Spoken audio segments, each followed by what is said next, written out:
Pandemi COVID-19 telah merubah cara pandang pembelajaran yang seharusnya dilakukan secara tatap muka menuju kepada pembelajaran online. Pendidik harus mulai beradaptasi dalam kondisi seperti ini. Pendidik harus mampu merancang strategi pembelajaran yang efektif sehingga anak didik mampu memahami secara kognitif materi yang diajarkan. Kondisi saat ini yaitu pembelajaran secara daring sangat berdampak secara psikologis seperti lelah dalam mengikuti pembelajaran, bosan, dan tidak mampu memahami pembelajaran. Strategi pembelajaran merupakan hal penting dalam proses belajar mengajar. Pendidik yang tidak memiliki strategi pembelajaran akan sangat kesulitan dalam melaksanakan proses belajar, sehingga anak tidak akan mendapatkan pembelajaran yang baik. Untuk itu, tentu kita sangat membutuhkan informasi sekaligus sebagai upaya menyamakan persepsi sebagaimana yang kita harapkan pada webinar hari ini.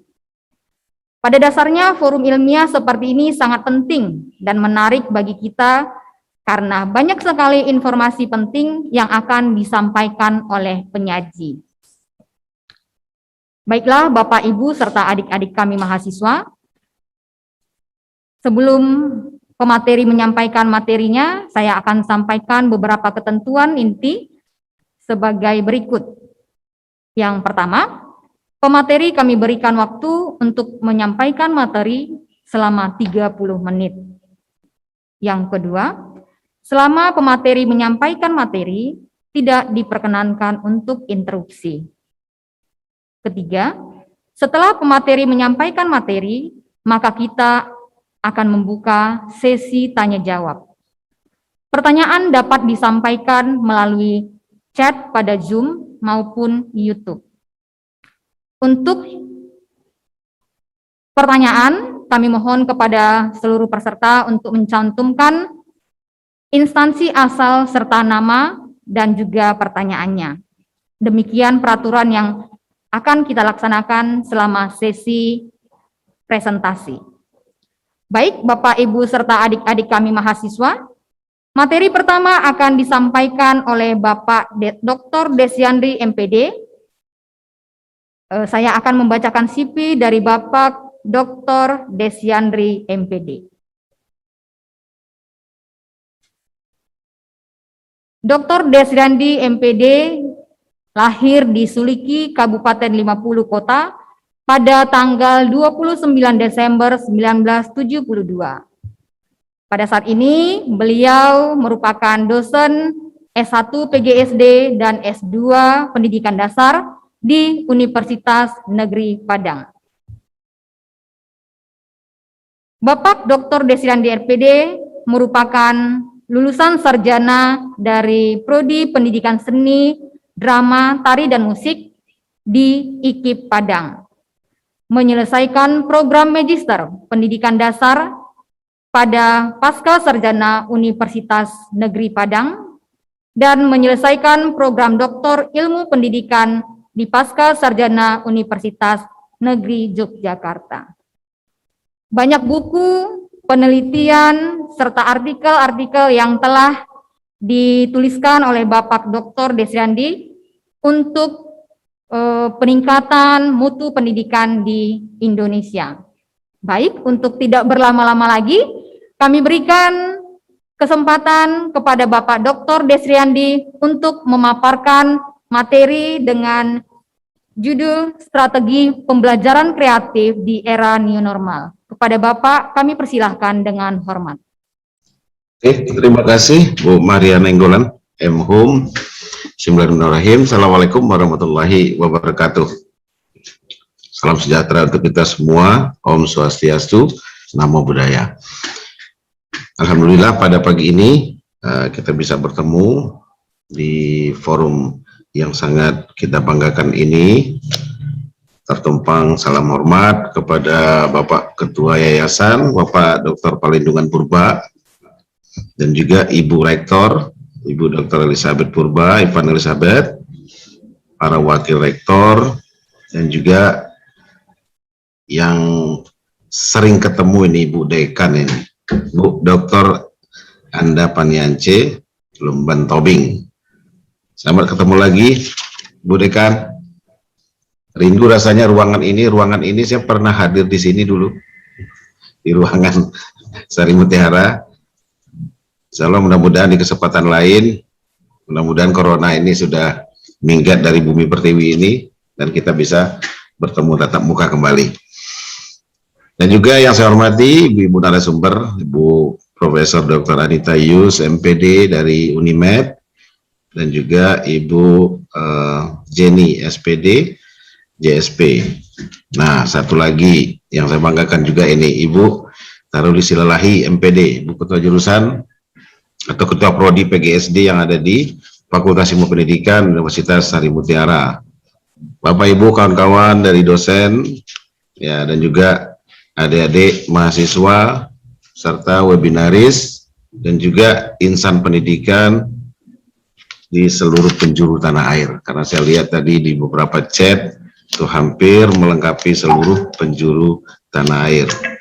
Nah, mudah-mudahan pertemuan ini menjadi satu hal yang memberikan pencerahan mudah-mudahan, termasuk juga kepada saya nanti ketika diskusi dan apanya, termasuk juga ke dunia pendidikan secara umum.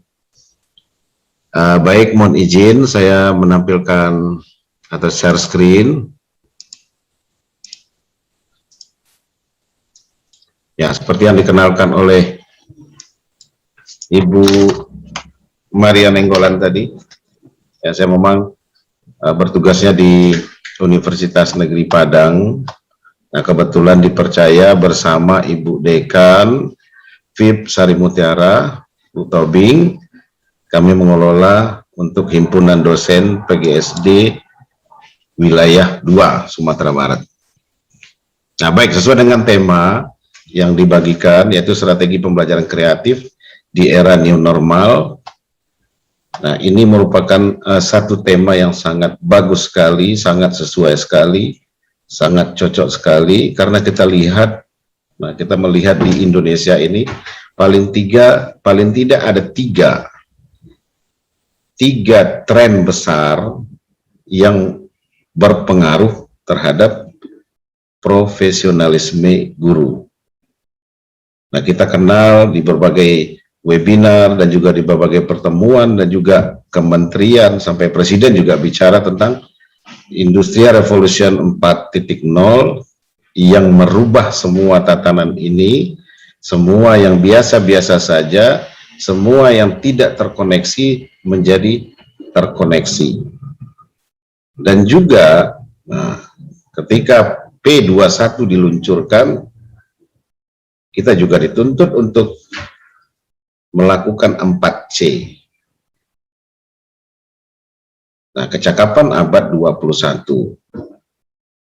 Nah, yang kita alami juga di negara kita, baik di Sumatera Utara, di Medan sendiri, dan juga di seluruh pelosok tanah air. Nah, ini yang menghantui kita sekarang. Pandemi Corona. Sudah mulai dari apa istilahnya PSBB segala macam sampai PPKM. Akhirnya teman-teman yang di mahasiswa kan ada satu event untuk menerima mahasiswa baru, jadi muncullah istilah PPKM, tambah aja B, PPKMB, penerimaan mahasiswa baru. Nah, jadi menjadi salah satu lelucon ya, tapi paling tidak itu memberikan satu masukan ke kita semua, stimulus agar kita bisa beradaptasi. Betul yang disampaikan oleh Bu Rektor tadi, juga Bapak Purba juga dari yayasan. Kita nggak bisa lari dari corona ini, nggak bisa. Nah, kita harus bisa beradaptasi. Nah, kita akan lihat seperti apa strategi beradaptasi terhadap perkembangan. Paling tidak yang tiga ini, Industrial Revolution atau 4C dan juga pandemi corona. Nah, kita lihat perubahan teknologi. Jadi Industrial Revolution ini memang dimunculkannya perubahan teknologi yang dulunya biasa-biasa saja, kita nggak pernah membayangkan akan bisa bertatap maya. Tahu-tahu sekarang sudah ada tatap maya. kita tidak pernah membayangkan adanya peralatan-peralatan gadget, smartphone yang canggih. Nah, sekarang ada. Termasuk juga iklim juga berubah, demografi juga, termasuk juga sasarannya ke budaya. Nah, itu perkembangannya nggak seperti orang berjalan, tidak. Tapi dia cepat. Nah, kita bisa identifikasi dari gadget saja. Gadget itu per bulan itu sudah ada yang baru. Bahkan kita beli sekarang Bangga yang terbaru, tahu-tahu bulan besok sudah menjadi yang terbelakang. Dan itu merambah ke seluruh lini. Betul, Pak Rektor, Abu Rektor juga tadi Pak Ketua Yayasan, seluruh lini ekonomi, kesehatan, dan segala macamnya, apalagi pendidikan. Nah, ini terkena dampak, jadi terkena gangguan. Makanya kita kenal dengan istilah disrupsi, jadi mengganggu tatanan yang ada ini. Nah, bukan berarti itu negatif semua, nah, tapi kita bisa menjadikan hal-hal yang mengganggu itu menjadi satu kekuatan. Makanya kita harus berteman dengan itu. Nah, ditambah kecakapan abad 21 yang kita harus memunculkan critical thinking, nggak bisa lagi berpikir biasa, tapi sudah berpikir tingkat tinggi. Nah, ini juga berlaku bagi guru juga, bagi siswa juga. Kita butuh collaboration atau creativity. Nah, termasuk salah satu tema seminar ini, creativity. Termasuk inovasi juga. Berinovasi dengan gangguan yang ada ini. Jadi nggak boleh kita patah semangat atau apa segala macam, enggak.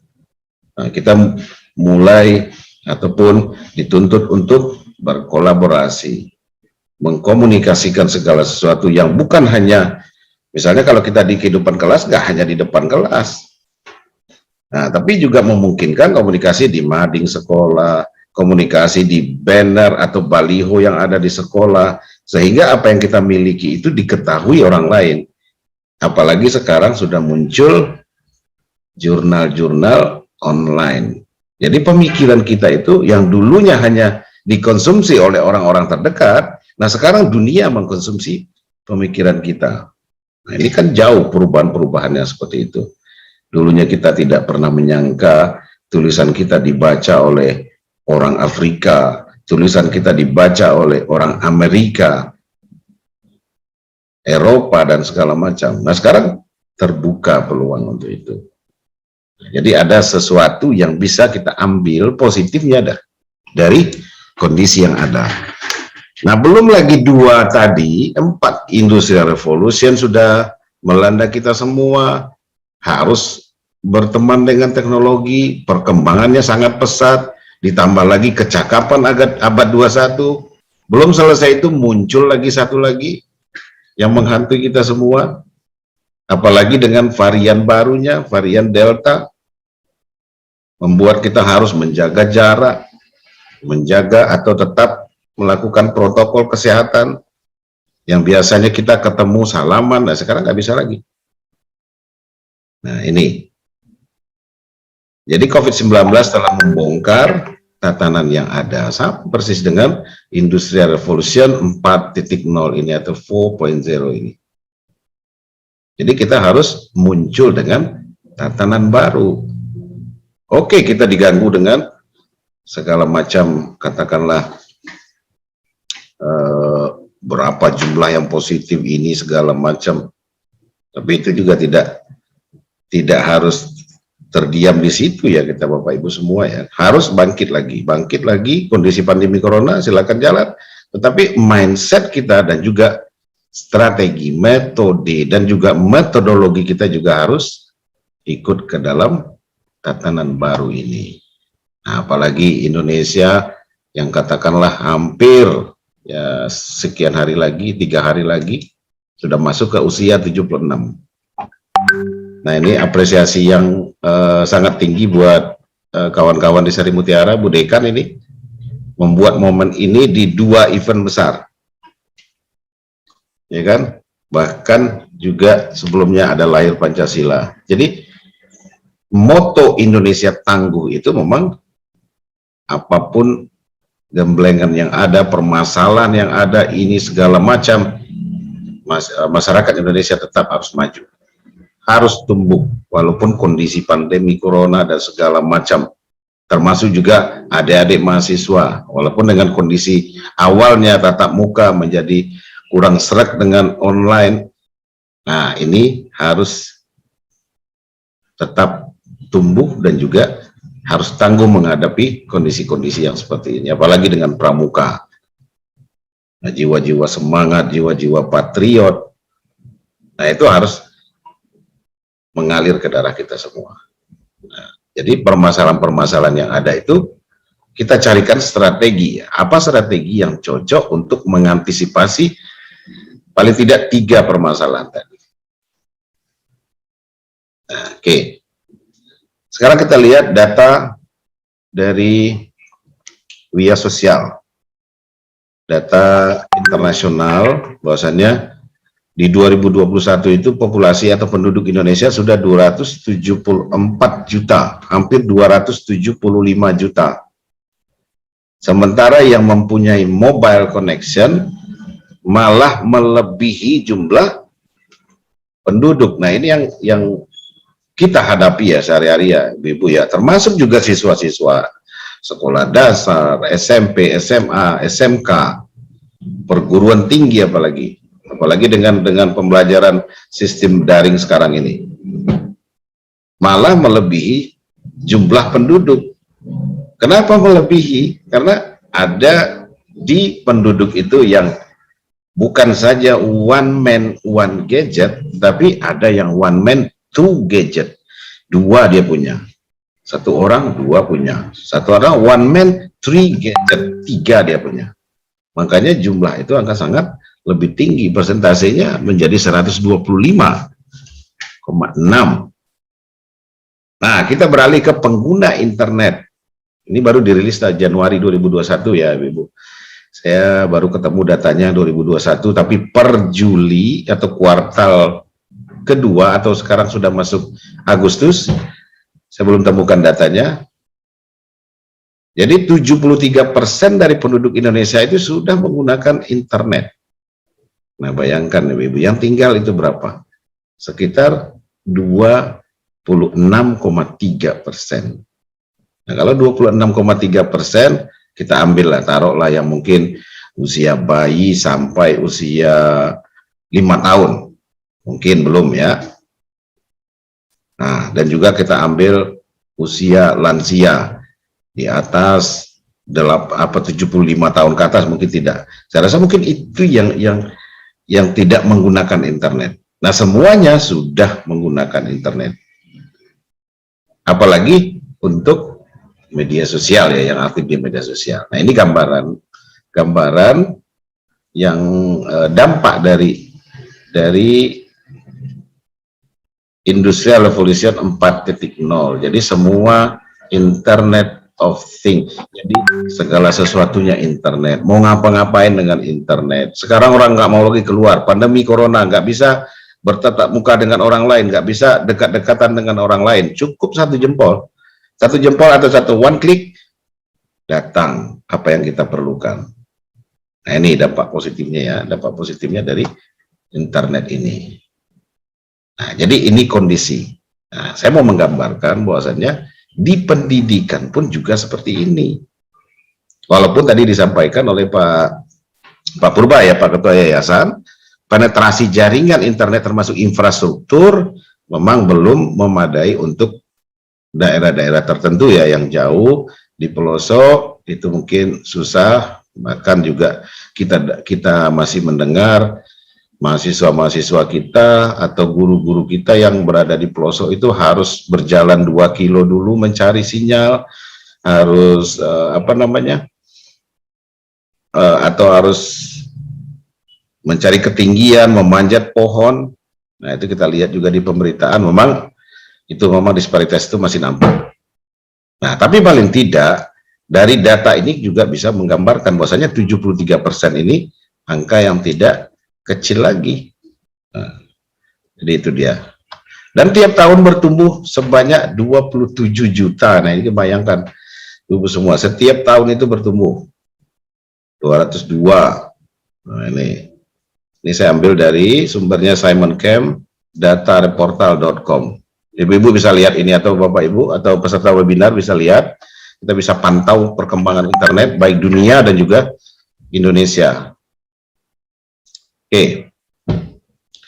Sekarang kita beralih ke kondisi yang ada di pendidikan. Siswa sekarang itu dia berbicara seperti ini. Jadi dia mengklaim dirinya, saya adalah siswa digital. Lantas juga dia mengklaim dirinya, saya punya sumber belajar. Juga saya punya solusi sendiri. Saya bisa lakukan sendiri.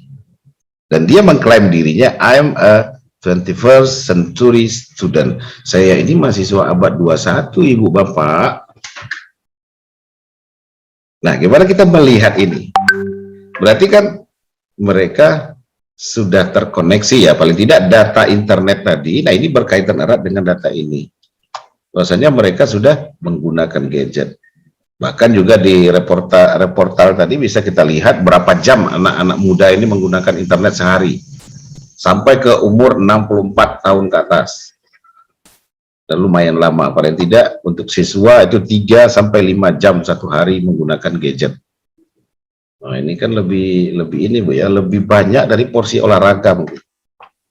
Kita akui ini. Nah, lantas kondisi ini yang terhubung dengan ini ya, atau generasi-generasi katakanlah digital, apa sih karakteristik mereka?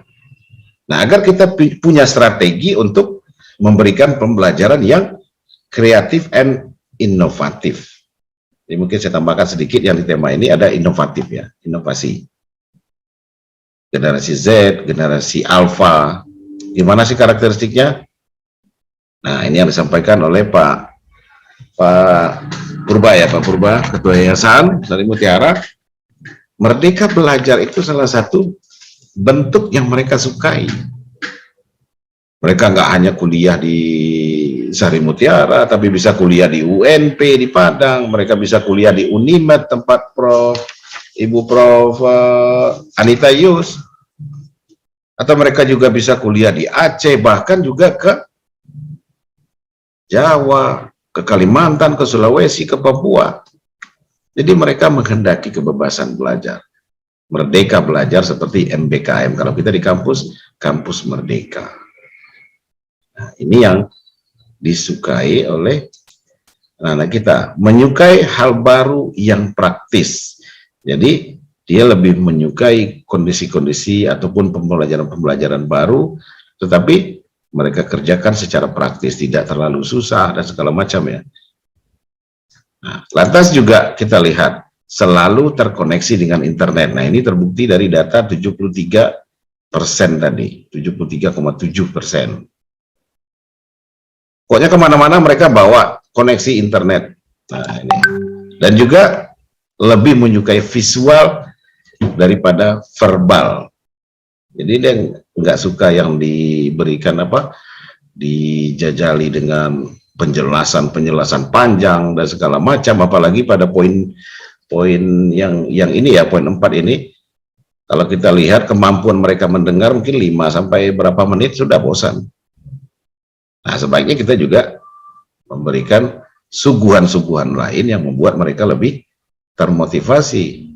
Nah, paling tidak dengan karakteristik ini kita perlu. Jadi ketika kita mengembangkan satu katakanlah model pembelajaran kah atau media pembelajaran kah, berarti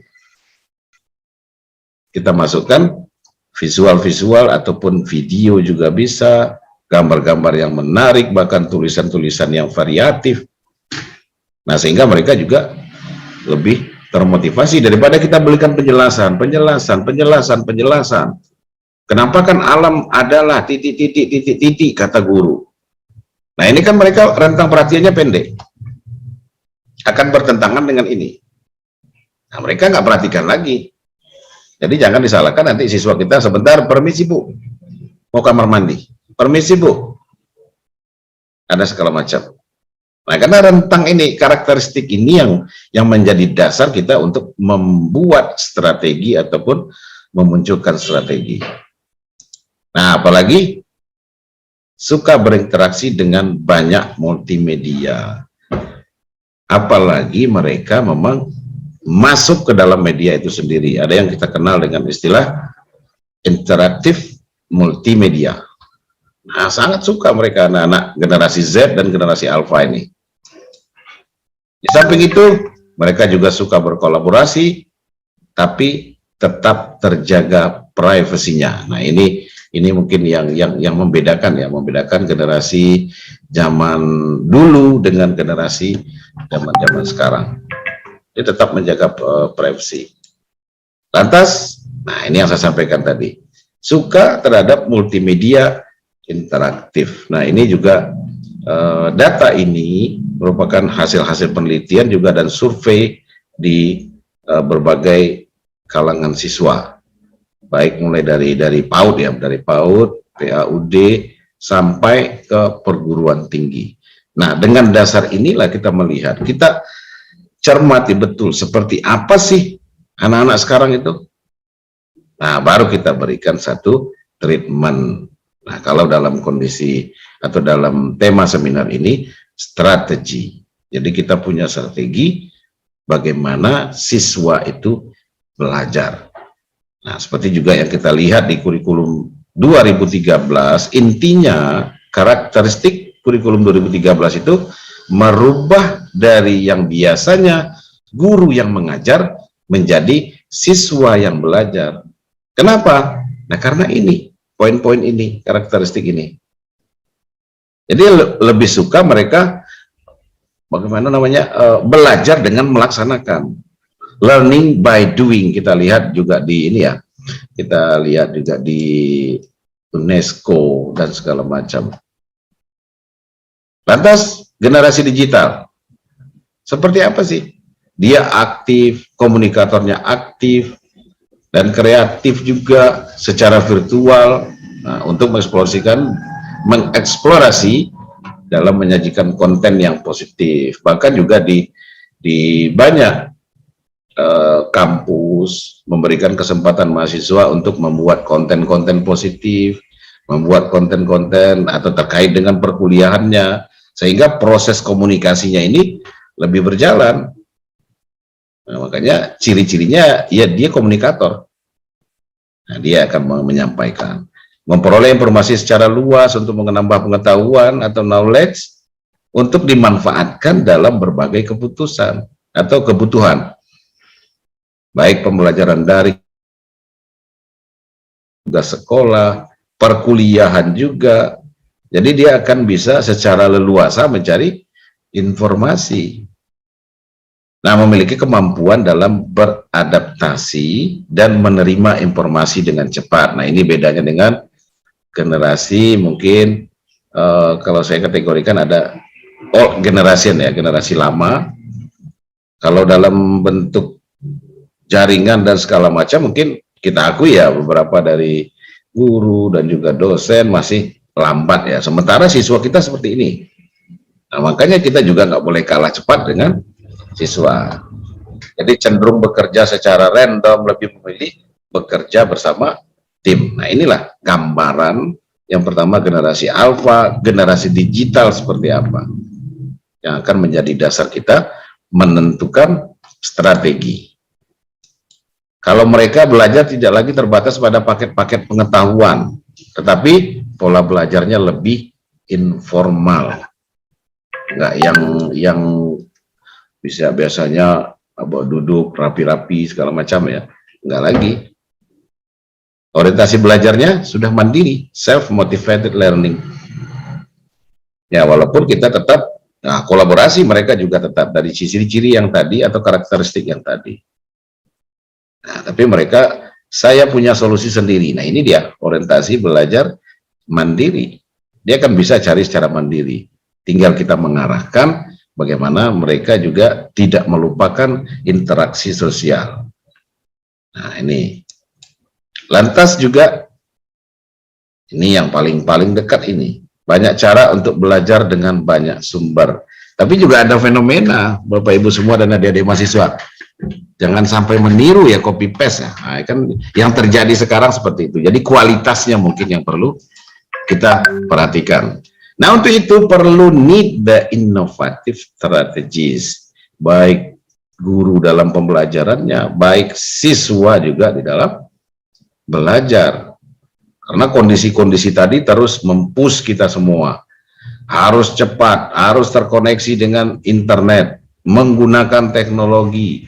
Siswa juga sangat cepat sekali beradaptasi dengan teknologi. Nah, ini yang kita juga perlu strategi. Nah, kalau kita lihat, kalau untuk abad 21 ya sama dengan kecakapan abad 21 yang disampaikan di awal tadi. Jadi memberikan mereka kesempatan, ya. Jadi mereka yang berpengalaman atau punya pengalaman dari pembelajaran itu sendiri, punya aktivitas belajar yang variatif, jadi tidak monoton lagi. Bahkan mungkin samping mereka mengamati, ditampilkan slide atau mereka nanti link ke YouTube dan juga ke WhatsApp yang biasa dilakukan ya Ibu-ibu ya. Nah, kita lakukan variatif, sehingga mereka juga termotivasi, aktivitasnya juga akan meningkat. Apalagi menggunakan teknologi ya. Nah, pembelajaran berbasis proyek, berikan mereka kesempatan untuk bekerja sendiri, proyek sendiri. Jadi fungsi kita, Ibu-ibu ya, Bapak Ibu semua, fungsi kita dan mahasiswa calon pendidik ini, fungsi kita ini fasilitator saja. Kita berikan fasilitasi, kita pantau mereka, kita bimbing mereka sesuai dengan Undang-Undang Guru dan Dosen nomor 14 ya tahun 2005 ya. Jadi kita berfungsi itu mendidik saja, mendidik. Jadi bukan porsi mengajar itu yang besar lagi, tidak. Karena perubahan juga dari kurikulum, termasuk juga keterhubungan antar kurikulum, cross curricular connection. Jadi lebih terintegrasi ya, integrasi. Nah, fokus pada proses ilmiahnya diberikan. Kalau di saintifik kan proses ilmiah sama ya Bapak ya, penyelidikan, penemuan dan juga investigasi ya, mohon maaf salah ini. Dan juga hadirkanlah lingkungan pembelajaran kolaboratif. Nah, itu yang disampaikan oleh BIRS tahun 2012. Nah, kalau kita lihat kondisinya, dan juga kita juga satu ini ya, menerapkan berbagai model. Jadi strategi itu kita terapkanlah berbagai model pembelajaran abad 21 dengan orientasi baru. Nah, ini yang perlu kita lakukan perubahan ya, perubahan mindset, perubahan penerapan aplikasi di lapangan. Nah, sehingga model-model pembelajaran itu tidak lagi, ya katakanlah satu contoh, discovery. Kalau itu dilakukan discovery oleh orang lain, banyak mahasiswa melakukan penelitian, skripsi, tesis tentang discovery. Nah, tentu orientasinya ini yang akan kita lihat. Orang lain melakukan sampai di mana? Berarti saya nggak boleh dong meniru yang ada ini. Saya harus punya keterbaharuan. Orientasi baru saya seperti ini. Jadi selalu menerapkan berbagai model pembelajaran, apalagi model inovasi ya, model inovasi. Nanti di slide terakhir ada beberapa contoh ya. Nah, tentu juga di samping orientasi baru, tentu harus memunculkan berpikir kritis siswa. Jadi nggak lagi ada anggapan, kalau di yang sering itu di sekolah dasar ya, gitu ya, beranggapan bahwa SD itu cukup C1 sampai C3. Nah, ini kan anggapan yang tidak tepat. Mereka juga punya peluang, kita berikan kesempatan untuk C1 sampai C6 dengan mempertimbangkan psikologi dan juga perkembangan peserta didik. Jadi harus dilakukan pembelajaran yang juga strateginya strategi HOT juga. Pendekatan utama adalah student center, mereka yang belajar. Ada juga learning dan paradigma belajar konstruktivistik. Jadi mereka mengkonstruk. Tapi ya guru bukan saja diam di depan lantas sudah selesai anak-anak semua. Nah, jadi nggak begitu. Jadi tetap aktif, gurunya aktif, membimbing, memfasilitasi, memediasi kalau terjadi perbedaan konstruk ilmu ya. Nah, disitulah fungsi guru memberikan penguatan, reinforcement, nah, sehingga yang didapatkan oleh siswa ini memang ilmu atau kualitas ilmu yang benar. Nah, lantas yang kita singgung di atas tadi, muncullah sistem pelajaran yang baru. Ada yang luring, kalau luring oke lah kita lakukan selama ini ya. Luring kita lakukan selama ini, dan juga ada yang daring. Daring ini full daring dalam jaringan atau online learning lah. Online learning.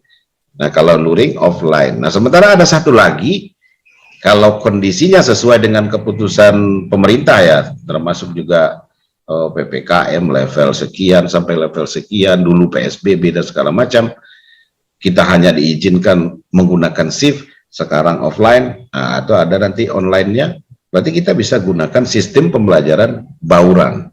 Ini juga termasuk strategi menghadapi kondisi yang ada sekarang ini. Bagi yang kondisinya daerah hijau, silakan luring, kan diberikan kesempatan untuk luring. Nah, yang gawat nanti kondisi merah, daerah oranye dan segala macam, tentu kita harus menggunakan strategi daring dan juga bauran ya, bauran atau blended learning. Mohon maaf Pak Desri, waktu kita 5 menit lagi ya Pak. Siap. Nah, ini dia. Jadi ada blended learning system, termasuk flipboard dan flip chart dan segala macam. Nah, ini kalau rata-rata di universitas ini sudah menggunakan LMS. Kalau di Sari Mutiara sudah ya Bu, menggunakan e-learning juga. Nah, mungkin sudah menggunakan e-learning, LMS ya. Nah, menggunakan e-learning, hampir seluruh kampus itu sudah menggunakan e-learning. Tapi ini juga akan masuk ke dunia sekolah. Ada juga learning by application, juga bisa menggunakan aplikasi-aplikasi. Nah, makanya kalau kondisi ini kita ikuti dan juga kita adaptasikan diri kita ke sini, nah maka guru dan siswa juga harus melek terhadap digital.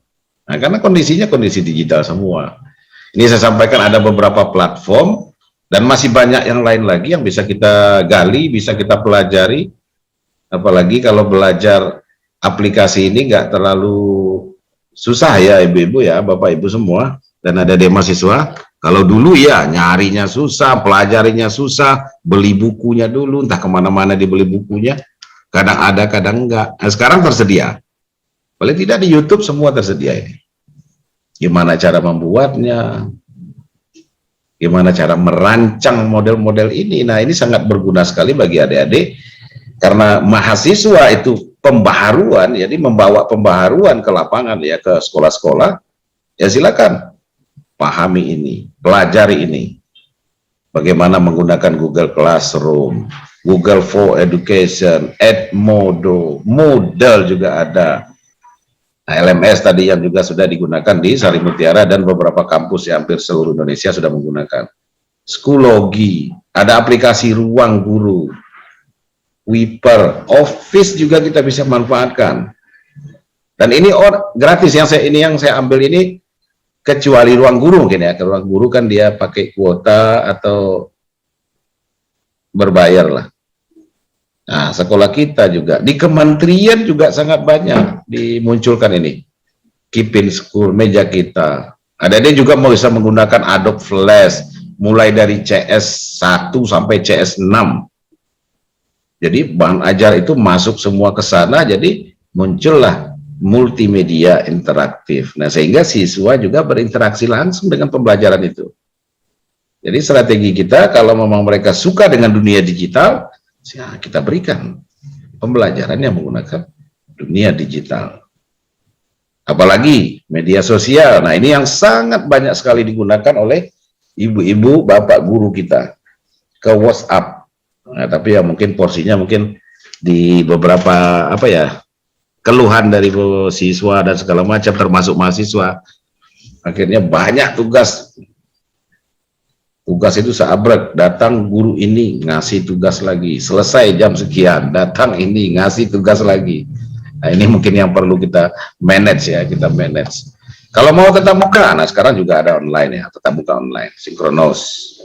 Boleh menggunakan Zoom, Google Meet, nah, Skype juga, Cisco Webex, dan juga ada di LMS itu yang e-learning itu ada Big Blue Button atau 3B. Oke, saya rasa sedikit lagi.